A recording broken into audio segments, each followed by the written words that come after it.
Guys, good afternoon. Andito po tayo ngayon sa Red Residences.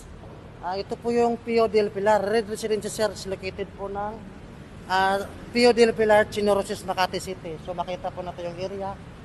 Then ito po yung Pio del Pilar Street. Dito po sa papunta doon, napunta po pasong Tamo at papunta dito Chinorosis sa left side. So yung commercial pa natin ngayon guys is Alphamart pa. So yung mga commercial natin is hindi pa naman kasi fully develop yung project natin. Alphamart pa yung unang commercial natin. Then guys, pasok pa tayo dito sa lobby natin. Yan po. So ito ngayon guys, is sa pinakamagandang investment yung Red Residences kasi as in central business po yung area. So mga offices, mga malls, malapit na po siya. At sa mga schools and universities. So isa ito ngayon sa mga nilalapitan ng mga investors natin. So pasok tayo guys.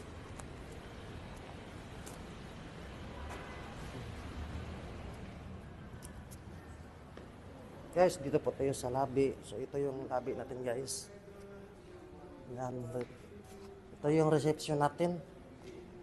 Reception area. Din ito yung waiting area natin na lobby. Yan po.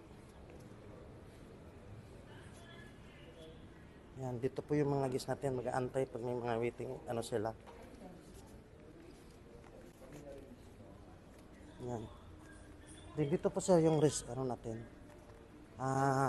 Restroom natin. Ito po yung meal room natin. Para sa mga homeowners. Yan guys, makikita po natin. Mailbox po. Yan, ito siya.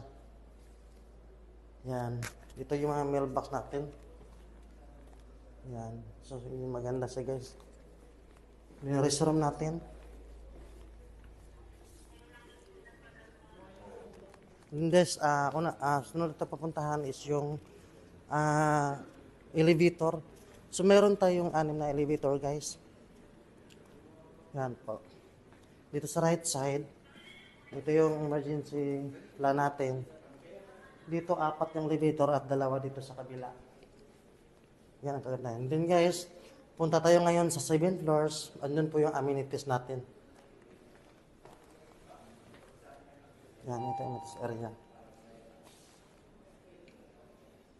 Yan, akit na tayo guys.